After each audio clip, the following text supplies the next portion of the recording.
అందరికీ నమస్కారం. ఈరోజు కార్తీక పురాణంలో మనం 14వ అధ్యాయం చెప్పుకోబోతున్నాము. ఇది వచ్చేసి వృషోత్సర్గము, శివలింగ దానము. వశిష్ఠుడు జనక మహారాజా, కార్తీక పౌర్ణిమ దినమందు వృషోత్సర్గము ఆబోతును అచ్చుపోయుట చేయువానికి జన్మాంతర పాపములు నశిస్తాయి. స్వర్గమునందున పితరులు మన వంశమందెవరైనా కార్తీక పౌర్ణమి రోజున నల్లని గిత్తను విడిచినా బాగుండనని కోరుకుంటారు. వృషోత్సర్గము చెయ్యనివాడు యమలోకమునందు అందతమిష్టమును పొందుతాడు. వృషోత్సర్గము చేయక గయాశ్రద్ధమాచరించవలెను. ప్రతి సంవత్సరము తద్దినము పెట్టినను, పుణ్యతీర్థములను సేవించినను, మహాలయమున పెట్టినను పితరులకు తృప్తి లేదు. ఈ మాసమందు అధిక ఫలదానము చేయువాడు దేవరుణము, మనుష్యరుణము, పితృరుణముల నుండి విముక్తుడవుతాడు. కార్తీక పౌర్ణమి నాడు దక్షిణతో కూడా దాత్రి ఫలము అంటే ఉసిరికాయను దానమిచ్చినవాడు సార్వభౌముడవుతాడు. ఈ మాసమందు దొరకని ఫలము లేదు. శివుని ప్రీతి కొరకు కార్తీక పౌర్ణమి నాడు శివలింగ దానము చేయవలెను. లింగదానము వలన సర్వ పాపములు నశించి తర్వాత జన్మలో సార్వభౌముడవుతాడు. కార్తీక మాసములో లింగదానము చేయక మరెన్ని పుణ్యకార్యములు ఆచరించినను పాపములు నశించవు. కార్తీక మాసమున చేయకూడనివి: కార్తీక మాసమున పరద్రవ్యశక్తి, పరాన్న భోజనము, అపరిశుద్ధమైన అన్నమును భుజించుట, సంగద్రవ్యము ఖర్చు పెట్టి వండిన పదార్థములను, విధవాన్నము తిన్నుట వదిలిపెట్టవలెను.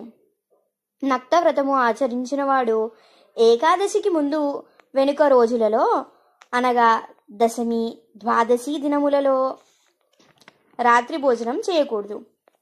ఈ రోజులలో ఛాయానక్తము చేయవచ్చును. తన శరీరము కొలతకు రెట్టింపు కొలత గల నీడ వచ్చిన పిదప భోజనము చేయుట ఛాయానక్తము. ఈ మాసమందు శ్రద్ధా భోజనం నిషిద్ధము. మఠాన్న భోజనము, తిలాదానము గ్రహించుట విడిచిపెట్టవలెను. కార్తీక మాసమందు అమావాస్య రోజు, పౌర్ణిమ రోజులు, ఆదివారమునందు, పితృదినంబునందు, సూర్య చంద్ర గ్రహణములందు రాత్రి భోజనం నిషిద్ధం. కార్తీక మాసమందు తైలభ్యంగన స్నానము, దివానిద్ర, కంచు పాత్రలలో భోజనము, గృహమందు స్నానము నిషిద్ధము. తాటంకమునందు గాని, కాలువనందు గాని, బావులయందు గాను స్నానమాచరించవలెను. స్నానమాడినప్పుడు గంగా ప్రార్థన చేయవలెను. ప్రాతస్నానమాచరించిన వాడు, సాయం స్నానమాచరించిన వాడు నరకమందు యాతనను అనుభవించి చండాలుడై పుడతాడు.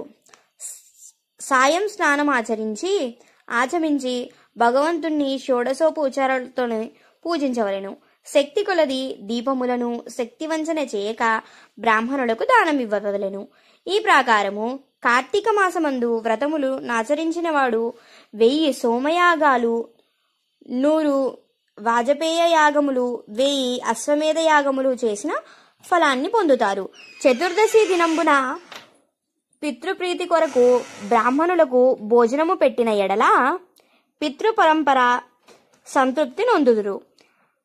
కార్తీక మాసమందు చతుర్దశి నాడు ఉపవాసమును ఆచరించి శంకరుని ఆరాధించిన వాడికి కైలాసము పొందుతుంది. చతుర్దశి నాడు ఫలదానం ఆచరించిన సంతతికి విచ్ఛేదము కలదు. సమస్త పాపములు పోగొట్టునదియు సమస్త పుణ్యములను వృద్ధిపరచునదియు అయిన కార్తీక వ్రతమును చేయువాడు విగత జీవుడై మోక్షమును పొందుదుడు. పవిత్రకరమైన ఈ అధ్యాయమును భక్తితో విన్నవారు, చదివినవారు సమస్త పాపములకు ప్రాయశ్చిత్యం చేసుకున్నవారు అవుతారు. 14వ అధ్యాయం సమాప్తం. చూసారు కదండి, ఈ అధ్యాయంలో చివరిలో మనకి ఏం చెప్పారు? ఈ అధ్యాయాన్ని భక్తితో విన్నవారు, చదివినవారు కూడా సమస్త పాపాలను ప్రాయశ్చిత్యం చేసుకునేవారు అవుతారు అని చెప్పారు. అలాగే మనకి ఈ కార్తీక పురాణంలో ప్రతిరోజు కూడా మనం ఒక్కొక్క కథ తెలుసుకోవడం జరుగుతుంది. దానివల్ల మనకు ఎన్నో నీతి తెలుస్తుంది. కాబట్టి మీరు కూడా ఇట్టి పురాణాన్ని ప్రతిరోజు వినాలి అనుకుంటే గనక దయచేసి ఛానల్ని సబ్స్క్రైబ్ చేసుకోండి. మరియు ఇతరులకు కూడా షేర్ చేస్తారని కోరుకుంటున్నాను. దాని ద్వారా మీరు కూడా పుణ్యం అనేది ఆర్జించడం జరుగుతుంది. ఓం నమః శివాయ. హర హర మహాదేవ శంభో శంకర.